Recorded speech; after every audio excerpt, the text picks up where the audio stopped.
नमस्कार दोस्तों, मैं प्रियांश रघुवंशी स्वागत करता हूं आपका आपके अपने YouTube चैनल स्टडी माइंड्स में। आपको मैं मैथमेटिक्स में सिंप्लीफिकेशन ट्रिक्स पढ़ा रहा हूं। ठीक है, सिंप्लीफिकेशन देखिए कितने टाइप का हो सकता है। आपका एडिशन और सब्ट्रैक्शन का सिंप्लीफिकेशन हो सकता है कि आप जोड़ या घटा में कुछ तरकीब अपनाएं या ट्रिक्स अपनाएं, उससे आपका क्वेश्चन जो है आसानी से हो जाए। मल्टीप्लीकेशन में होता है और डिविजिबिलिटी में होता है। ठीक है, तो इस तरह से आपके 3 या 4 टाइप के सिंप्लीफिकेशन हो सकते हैं। तो मैंने जो आपको मेथड पढ़ाया था टिक मेथड और डिजिट सब मेथड, उससे मैंने आपको एडिशंस वाले जितने भी ट्रिक्स थी वे सब पढ़ा दिए हैं। ठीक है, आज बढ़ते हैं मल्टीप्लीकेशन के जो जो ट्रिक्स हो सकती है वो आपको मैं पढ़ाऊंगा, उसके बाद चलते हैं। ठीक है, तो आज की जो क्लासेस है उसकी ट्रिक क्या है, उसकी ट्रिक्स देखिए। आज हम मल्टीप्लीकेशन ऑफ 11 समझते हैं कि 11 से अगर कोई संख्या मल्टीप्लाई हो रही है, किसी संख्या को आप 11 से गुणा कर रहे हैं, तो उसका कैसे सिंप्लीफाई कर सकते हैं, उसको कितने जल्दी आप सॉल्व कर सकते हैं। ठीक है, चलिए देखिए, तो आज की ट्रिक लिखते हैं। ट्रिक का नाम लिखिए मल्टीप्लीकेशन बाय 11 या मल्टीप्लीकेशन बाय 11 या टू एनी नंबर या मल्टीप्लीकेशन एनी नंबर 2 बाय 11। ठीक है, मतलब कुछ भी किसी एक संख्या को 11 से गुणा करना चाहिए, बस आपको मल्टीप्लीकेशन बाय 11 समझना है। ठीक है, मैं बेसिक से छोटे क्वेश्चन से लेकर आपको बड़े क्वेश्चन तक में ये ट्रिक लगाकर दिखाऊंगा कि कैसे कैसे ये ट्रिक लगेगी, काम करती कैसे है, ये आपको बताना है। अगर आपको 11 से 11 की गुणा करके बताया जाए तो आपको एकदम पता होगा कि 11 से 11 की गुणा करने पर आपका जो आंसर होता है वो 121 आता है।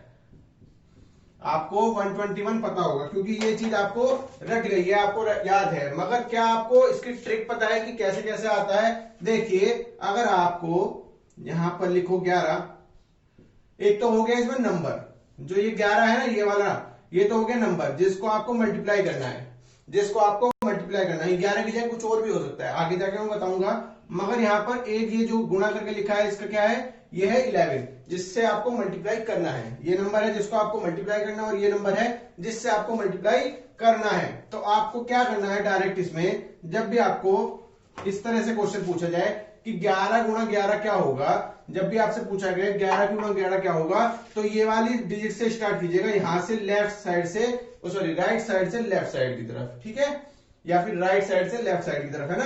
तो इकाई अंक कौन सा होता है आपका? भैया इकाई अंक तो आपका 1 है। ठीक है, याद रखना, जब आप 11 से किसी को मल्टीप्लाई करते हैं, जब आप 11 से किसी नंबर को मल्टीप्लाई करते हैं, तो आपका मल्टीप्लीकेशन फैक्टर जो होता है, मल्टीप्लीकेशन फैक्टर जो इसमें होता है वो उसकी वैल्यू होती है 1। उसकी वैल्यू होती है 1 होती है, उसकी वैल्यू 1 होता है, वो मल्टीप्लीकेशन वैल्यू 1 होती है। समझ में आई बात? अगर आपको 11 से मल्टीप्लाई करना है तो उसमें मल्टीप्लीकेशन फैक्टर की वैल्यू 1 होगी। इसको अभी समझाऊंगा मल्टीप्लीकेशन फैक्टर क्या होता है। ठीक है, बस इतना याद कर लो, मल्टीप्लीकेशन फैक्टर 1 होता है। ठीक है, आपको यहां से स्टार्ट करना है 11 से। जब आप यहां पर आपकी टर्म यहां पर लिखी होगी कुछ, यहां पर ये आपका कुछ नंबर लिख दिया और यहां पर गुणा 11 लिख ही दिया होगा, आपको 11 की गुणा करनी है इसमें। ठीक है, कुछ नहीं करना, 11 की गुणा करनी है। देखो, इकाई वाले अंक से स्टार्ट किया यहां पर। ठीक है, मैंने क्या कहा, मल्टीप्लीकेशन फैक्टर कितना होना चाहिए आपका? 1 होना चाहिए। ठीक है, 1 होना चाहिए। तो इकाई वाले प्लेस से स्टार्ट किया हमने, इकाई वाले प्लेस में, इकाई वाले डिजिट में, यूनिट डिजिट में आपने मल्टीप्लीकेशन फैक्टर जो है वो 1, उसे कांस्टेंट रख लो, उसको कांस्टेंट रख लिया। 1 को मतलब कि 1 से मल्टीप्लाई करनी है, मल्टीप्लीकेशन फैक्टर की वैल्यू है 1, मल्टीप्लीकेशन की वैल्यू है, मल्टीप्लीकेशन फैक्टर की वैल्यू 1 है। तो आपने इकाई वाले डिजिट ली और उसमें आपने 1 से मल्टीप्लाई कर ली, हमेशा 1 से ही करना। और उसके बाद जो इसके नेक्स्ट वाली टर्म हो यहां पर इमीडिएट राइट में, वो वाली संख्या जोड़ देना। तो यहां पर तो कोई संख्या नहीं है इसलिए हमने जोड़ दिया, 0 जोड़ दिया। समझ में आया? यहां पर 1 से मल्टीप्लाई किया और जो नेक्स्ट टर्म हुई उसमें 1 जोड़ दिया, तो कितनी वैल्यू आई आपकी? 1 आई, 1 वैल्यू आई। ठीक है, समझ में आई बात? क्या किया हमने, जो यूनिट डिजिट थी उसमें 1 से मल्टीप्लाई किया, क्योंकि मल्टीप्लीकेशन फैक्टर कितना था हमारा? 1। हमें बताया गया मल्टीप्लीकेशन फैक्टर हमारा 1 है। ठीक है, और जो उसमें नेक्स्ट टर्म थी, नेक्स्ट टर्म को आपने उसमें जोड़ लिया, नेक्स्ट टर्म को आपने उसमें जोड़ लिया। मगर इस केस में नेक्स्ट टर्म कितनी थी? 0 थी। तो 0 थी तो आपने 0 जोड़ा तो आपकी वैल्यू कितनी आ गई? 1 आ गई। समझ में आई बात? चलिए, अब आप यहां से मैंने क्या कहा, इधर से इधर चलेंगे। अब आप इस वाली टर्म पे जाइए जो रेड पेन से मैं मार्क कर रहा हूं, इस वाली टर्म पे जाइए, कुछ भी नंबर हो सकता है। ठीक है, कुछ भी नंबर हो सकता है। अब आपका जब नेक्स्ट टर्म में जाएंगे या तो उसको ऐसे लिख लो डिवाइड करके, यहां पर एक साइन, जो ये वाली वैल्यू है यहां पर आ गई, ठीक है, ऐसे लिख लो, ठीक है। अब आपको जब एक दिया गया है तो एक में भी आपको कितने से मल्टीप्लाई करनी पड़ेगी, एक से, क्योंकि ये भी एक मल्टीप्लीकेशन फैक्टर है, ठीक है। मल्टीप्लीकेशन फैक्टर से मल्टीप्लाई करने के बाद मैंने क्या कहा, राइट साइड में आपके जो भी टर्म लिखी हो उसको जोड़ देना। तो राइट साइड में इस बार क्या लिखा हुआ है आपके, एक लिखा हुआ है, एक लिखा हुआ है तो कितना हो गया भैया, एक ही कम एक प्लस एक, तो आपकी वैल्यू कितनी आ गई, 2 आ गई यहां पर, 2 को आप यहां पर लिख लेना। सिंपल सी चीज है, समझ में आया। अभी छोड़ मत देना, क्योंकि छोड़ दिया तो गलत हो जाएगा, नहीं, आपको इस बार नेक्स्ट टर्म में जो यहां पर 0 होगी करीबन, समझ में आई, यहां पर 0 वैल्यू होगी। अब 0 में भी आपको एक जोड़ना पड़ेगा, एक से मल्टीप्लाई करनी पड़ेगी, क्योंकि मल्टीप्लिकेशन फैक्टर अब भी जिंदा है। और उसकी राइट हैंड साइड में, उसकी राइट हैंड साइड में जो भी नंबर लिखा होगा उससे आपको प्लस करना पड़ेगा। तो आपका यहां पर वैल्यू क्या आ गई, 1 आ गई। जब आपके यहां पर वैल्यू आ गई तो यहां पर आपका आंसर क्या हो गया, 121 इज योर राइट आंसर। उम्मीद करता हूं समझ में आया होगा, नहीं समझ में आया, चलिए इसको और अच्छे से नेक्स्ट क्वेश्चन में प्रैक्टिस करेंगे, समझ में आ गया होगा। क्या करना है, मल्टीप्लिकेशन फैक्टर जो है वो आपका एक दिया हुआ है, वो कांस्टेंट है, वो फिक्स्ड है।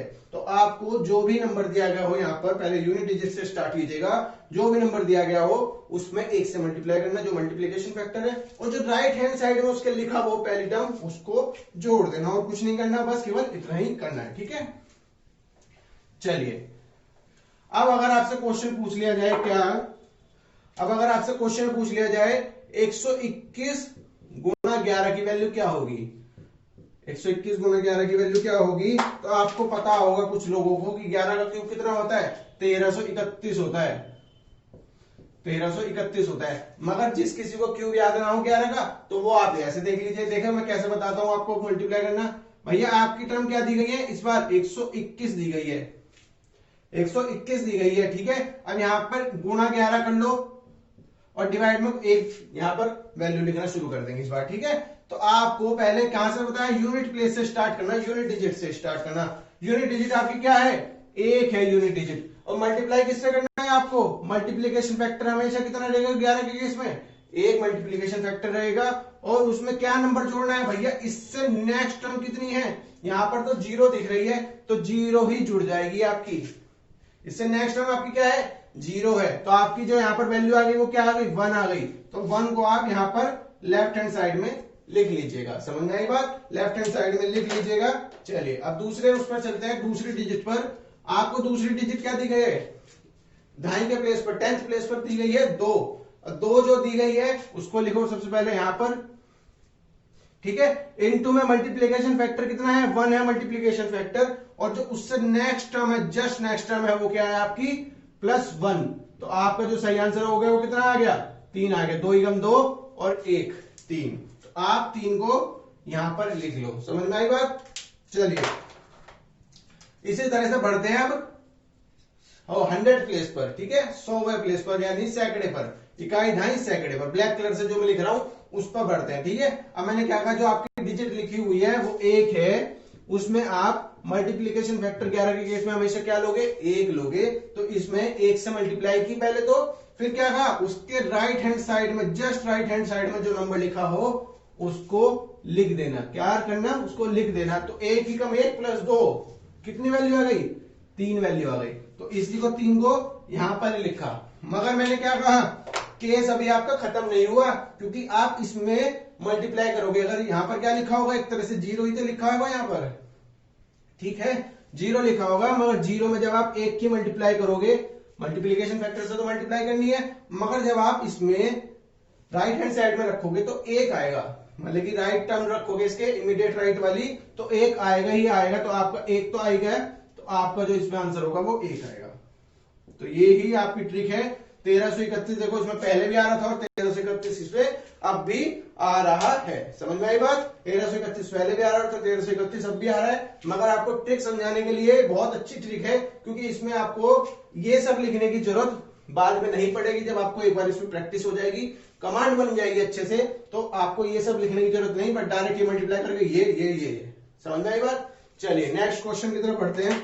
देखिए जितने ज्यादा मैं अच्छे अच्छे क्वेश्चंस आपको करा दूंगा, जितनी बड़ी बड़ी डिजिट के क्वेश्चन करा दूंगा, उतना आपके लिए बेनिफिट होगा, ठीक है, उतना ही आपको ज्यादा प्रैक्टिस हो जाएगी। बस इसमें याद रखने वाली क्या चीज है, जब भी आपका 11 हो, 11 से मल्टीप्लाई करना हो तो मल्टीप्लीकेशन फैक्टर कितना रखना, 1। समझ में आई बात, मल्टीप्लीकेशन फैक्टर 1, ठीक है। चलिए नेक्स्ट क्वेश्चन पर चलते हैं, अब 4 डिजिट के क्वेश्चन पर। 4 डिजिट के क्वेश्चन पर चलते हैं। अब देखिए आपके लिए यहाँ पर 11 से मल्टीप्लाई करना थोड़ा मुश्किल हो जाएगा, वरना आप ऐसे करके लिखोगे 4892, फिर लिखोगे 4892, या फिर ऐसे ऐसे करोगे 2 11 18 8 4 12 13, ऐसे करके लिखोगे, ठीक है, ऐसे करके लिखोगे, उसमें टाइम वेस्ट होगा, फायदा कुछ नहीं है। मगर आपको 11 से मल्टीप्लाई करनी है तो आप सिंपली सीधा सीधा लिखना कि 11 से मल्टीप्लाई करनी है, बताओ क्या आएगा इसका आंसर। तो भैया मैं आपको अभी ट्रिक से बता देता हूँ, ट्रिक से क्या आएगा, ट्रिक से समझो, ट्रिक से क्या आएगा। देखो यहां पर सबसे पहले तो ये चीज लिखो 4892, खुला खुला लिख लिया थोड़ा सा, ठीक है, और इसको इसके नीचे यहां पर एक साइन बना लिया, यहां पर मल्टीप्लाई बाय 11 छोटा सा लिख लिया, और इसके नीचे यहां पर हमने स्पेस छोड़ दिया, ठीक है। तो क्या है, मैंने क्या कहा, यूनिट डिजिट से स्टार्ट किया, 2 से, यूनिट डिजिट से स्टार्ट किया 2 से, तो 2 में आपने मल्टीप्लीकेशन फैक्टर जो फिक्स है 1, उससे मल्टीप्लाई की, और जो उसकी राइट मोस्ट इमीडिएट राइट में जो लिखा होगा नंबर, उसको ऐड कर दिया। इमीडिएट राइट में क्या नंबर लिखा है, यहां पर 0 लिखा है, कुछ है ही नहीं तो 0 है, कोई नंबर नहीं है, तो आपकी यहां पर वैल्यू क्या आ गई, 2 वैल्यू आ गई, यहां पे आपकी 2 वैल्यू आ गई, ठीक है। चलिए अब इसके बाद आप नेक्स्ट 10th प्लेस पर जाइए। 10th डिजिट आपकी क्या लिखी हुई है, 9 लिखी हुई है, 9 लिखी हुई है, उसमें मैंने क्या कहा आपको, मल्टीप्लीकेशन फैक्टर 1 से मल्टीप्लाई करो, और जो उसके इमीडिएट राइट में नंबर लिखा हो, डिजिट लिखी हो, केवल डिजिट होने चाहिए, डिजिट जो हो उसको आप लिख लीजिए ऐसे के ऐसे ही, ठीक है। तो 9 में आपने 1 की मल्टीप्लाई की और 2 जोड़ दिया, तो कितना बचा आपका, 9 और 2 11 हो गया। देखो अब केस क्या हुआ, 11 आ गया, अब 11 का 11 ना लिख देना पूरा का पूरा, भैया नहीं, 11 का देखो यहां पर आया आपकी वैल्यू 11, यहां पे आपकी वैल्यू 11 आई, तो 11 का केवल 1 लिखेगा, 1 को यहां पर आप लिखेगा, कैरी कर लिया हमने, 1 को यहां पे हमने कैरी कर लिया। नेक्स्ट टर्म में जब आप नेक्स्ट टाइम जोड़ेंगे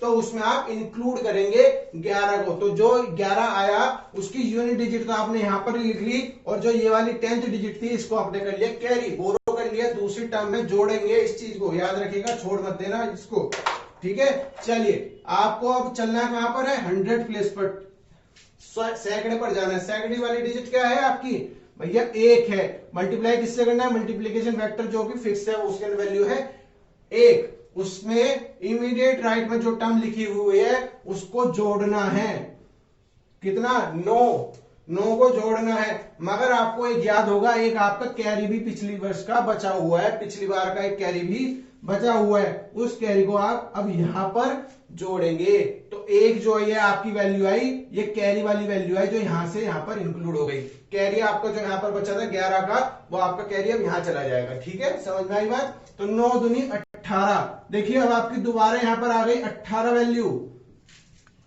दोबारा वैल्यू आ गई आपकी कितनी, 18, इस बार भी 18 पूरा नहीं लिखा जाएगा, इस बार भी 18 का 8 ही लिखा जाएगा, 1 जाएगा आपका दोबारा कैरी में, 1 जाएगा कैरी, यहां से भी 1 आपका कैरी जाएगा, यहां से 1 आपका कैरी जाएगा, ठीक है, 1 कैरी जाएगा। अब यहां पर जाइएगा 1000 वाले प्लेस पर, यहां पर 1000 वाले प्लेस को कैसे करें, यहां पर लिखते हैं, चलिए 1000 वाले प्लेस को आपको मल्टीप्लाई करना है किससे, मल्टीप्लीकेशन फैक्टर जो है 1, समझ में आया, और उसके इमीडिएट राइट में क्या लिखा हुआ है, 8 लिखा हुआ है भैया, 8, इमीडिएट राइट की जो डिजिट है वो 8 हो गई, और उसमें अभी छोड़ मत देना क्या, 1 जो आपने यहां से कैरी लिया है, जो आपने यहां से कैरी बचा हुआ था ना 18 का 8 का, 8 तो लिख लिया था, मगर 1 कैरी बचा हुआ था, 1 कैरी यहां पर भी जाएगा, तो 8 और 5 13, अब 13 जो आए आपका, 8 और 5 13, भैया उसका भी 1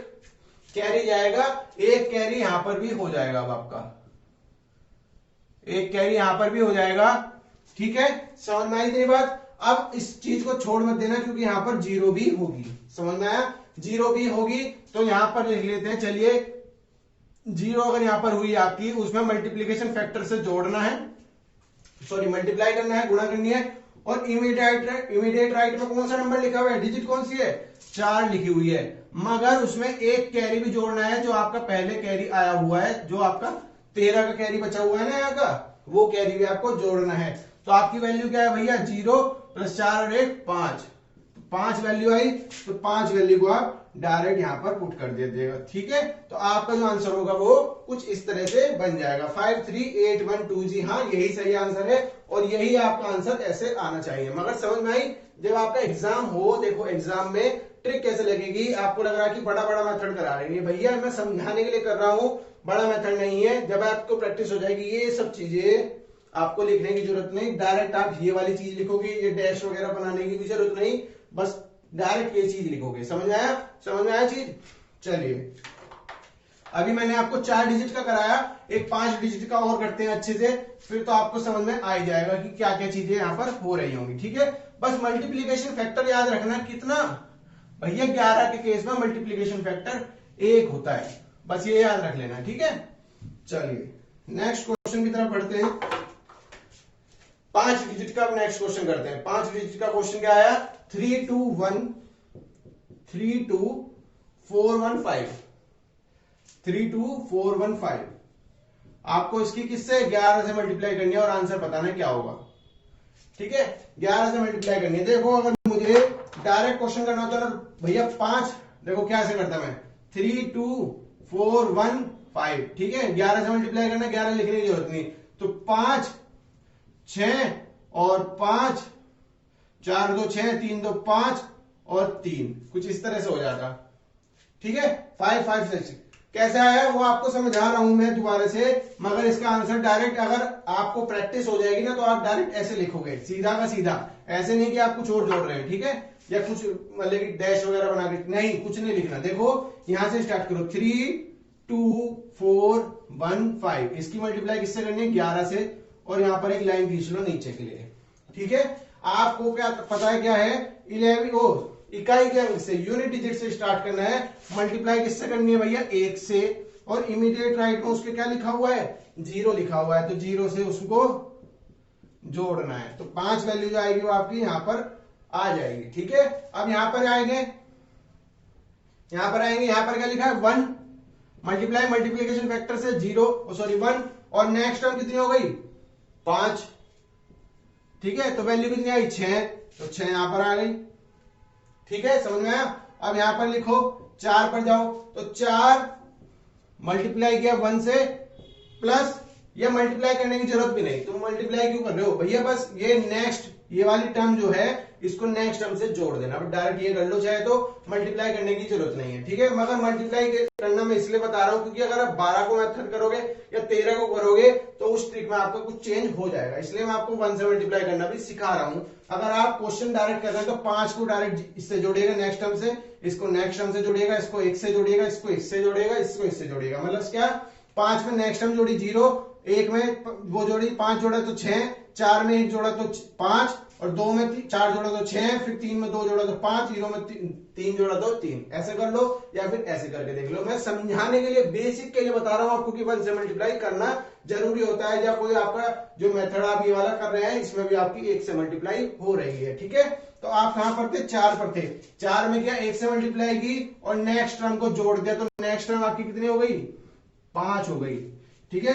5 को आपने लिख लिया इसके नीचे, समझ में आई बात। अब देखो क्या हुआ, अब आप चले गए इस वाली पे, अब आप चले गए 2 पर, 1000 के प्लेस पे गए, तो 2 में किया 1 से मल्टीप्लाई, या मल्टीप्लाई मत करो चाहे तो, और उसमें डायरेक्ट 4 जोड़ दे, नेक्स्ट डिजिट जोड़ दी, तो आपकी वैल्यू कितनी आ गई, 6 आ गई, तो 6 को यहां पर लिख लिया। अब क्या है, यहां पर गए आप, तो 3 से मल्टीप्लाई मत करो, बस 3 और 2 5 लिख दो, नेक्स्ट टर्म जोड़ दो, बस 3 में 1 से मल्टीप्लाई की, वो तो 3 ही रहा, और उसमें नेक्स्ट टर्म जोड़ दी तो 5 आ गया, ठीक है। अब यहां पर गए 0, और 0 में आप नेक्स्ट टर्म जोड़ दो डायरेक्ट, तो 3 आ जाएगा, ठीक है, समझ में आई बात। तो यही आपका सही आंसर होगा, जब आपको ट्रिक आ जाएगी पूरे अच्छे से, कमांड बन जाएगी, तो आप डायरेक्ट आंसर लिखोगे, आपको ये चीज लिखने की जरूरत नहीं पड़ेगी। ठीक है, चलिए समझ में आ गया ये चीज। अब मैं डायरेक्ट आपको 1 से मल्टीप्लाई करके नहीं बताऊंगा, मैं डायरेक्ट एक आपको एक अच्छी डिजिट का क्वेश्चन जो है, बड़ी सी डिजिट का क्वेश्चन आपको करा देता हूं। उसके अलावा फिर आपको और किसी क्वेश्चन की रिक्वायरमेंट नहीं रहेगी, फिर आप सभी क्वेश्चन अपने आप हैंडल कर सकते हैं। ठीक है, चलिए देखिए क्या लिखा है, 5 7 7 6, या चलिए लिख लेते हैं, नहीं चलिए ये लिखते हैं 00 6 8 00 गुणा 11, क्या आएगा आपका आंसर ये बताइए। 5 7 7 6 8 00, ठीक है, यही क्वेश्चन है, आप बताइए क्या आएगा। ठीक है, देखो जब भी आपको ये लिखा हो 5 7 7 6 8 00, इतना बड़ा को आप अगर 11 से लिखना चाहोगे तो बड़ा टाइम लग जाएगा। ठीक है, तो आपको ये पता होगा कि 00 की तो कोई वैल्यू नहीं है, 00 तो आप बाद में 100 प्लेस पे मान लीजिएगा कि बाद में 100 के बाद लगा देंगे। ठीक है, आपको बस इसकी मल्टीप्लाई करनी है, किससे, 11 से, बाद में हम 2 डिजिट वो 2 जीरो तो बाद में लगा ही लेंगे। ठीक है, जब आपको इसकी 11 से मल्टीप्लाई करनी है तो आपको यहां से स्टार्ट करना है, मगर ऐसे में मैंने क्या बताया, 1 से मल्टीप्लाई करोगे तो इससे अच्छा क्या है कि आप डायरेक्ट इसके नेक्स्ट वाले टर्म जोड़कर लिख दो। तो यहां पर कितनी वैल्यू आएगी भैया, 8 आएगी, 8 आएगी, उसमें 1 से मल्टीप्लाई करोगे 8 ही रहेगा, उसमें नेक्स्ट टर्म जोड़ोगे 0 है तो 8 ही रहेगा। ठीक है, अब जाओगे यहां पर तो 6 की वैल्यू 6 ही रहेगी, मगर उसमें जब नेक्स्ट टर्म जोड़ोगे तो कितना बचेगा, 8 और 6 14 बचेगा, तो 1 हो जाएगा कैरी, 1 चला जाएगा कैरी। अब यहां पर जाओ 7 और 7 जो कैरी वाला था उसको 6 की जगह 6 प्लस 1 7 कर लिया, या फिर 7 प्लस 6 प्लस 1 कर लो, तो 7 और 7 14 दोबारा आ गया, 1 बच गया आपका दोबारा से कैरी, 1 आपका दोबारा से कैरी बच गया। अब इस वाली टर्म में जाओ, नेक्स्ट टर्म में 7 में 1 से मल्टीप्लाई की 7 बचा, उसमें 7 जोड़ोगे, 7 और 7 14 प्लस 1, ठीक है, तो उसमें कितनी वैल्यू आ गई 15, फिर दोबारा से आपका 1 कैरी चला गया। समझ में आ रहा है कि 1 कैरी कैसे गया। अब इसमें क्या किया हमने, 5 में 1 से मल्टीप्लाई की 5 ही बचा, उसमें 7 जोड़ो, 5 और 7 12 प्लस 1 जो है वो कैरी का बची रहा है अभी भी, तो 1 हो गया 13, 7 और 5 12 और 1 13, तो 3 लिख लिया, 1 अभी भी कैरी का बचा हुआ है। ठीक है, अब यहां पर कौन सी टर्म होगी, यहां पर लिखी होगी 0 में जब आप नेक्स्ट टर्म जोड़ेंगे तो उसकी वैल्यू कितनी आ जाएगी, 5 आ जाएगी, मगर 1 कैरी तो अभी भी बच रहा है, तो आपकी वैल्यू यहां पर आ जाएगी 6। मगर ये कंप्लीशन अभी भी नहीं हुआ क्योंकि इसमें अभी भी 2 जीरो रह रही है। समझ में आया, तो आपका जब आप इसको मल्टीप्लाई करेंगे 11 के साथ तो आपका जो आंसर होगा वो ऐसे ही आ जाएगा। देखो कितना आसान क्वेश्चन है, अगर आपको डायरेक्ट दिया हो तो आपको केवल एक लाइन में आंसर मिल गया। ठीक है, ठीक है, समझ में आया कि एक लाइन में आपको आंसर कैसे पता चल गया। ठीक है, तो आप जब भी आपको 11 से मल्टीप्लीकेशन का क्वेश्चन आए तो मल्टीप्लीकेशन फैक्टर 1 लिखिएगा, या मल्टीप्लाई करने की जरूरत नहीं, डायरेक्ट नेक्स्ट टर्म से जोड़ते चले जाओ। अगर 2 डिजिट का वो बन जाए, 2 डिजिट का योग बन जाए तो उसका एक कैरी ले लेना, वो नेक्स्ट टर्म में जोड़ना, फिर उसका भी अगर कैरी बच जाए तो नेक्स्ट टर्म में जोड़ते रहना। ठीक है, समझ में आई बात। अगर आपको कुछ भी प्रॉब्लम हो तो मुझसे कमेंट सेक्शन में जुड़िए, मैं आपको बताऊंगा दोबारा से, मुझे कोई प्रॉब्लम नहीं, वरना वीडियो को रिवाइंड करके देखिएगा, आपको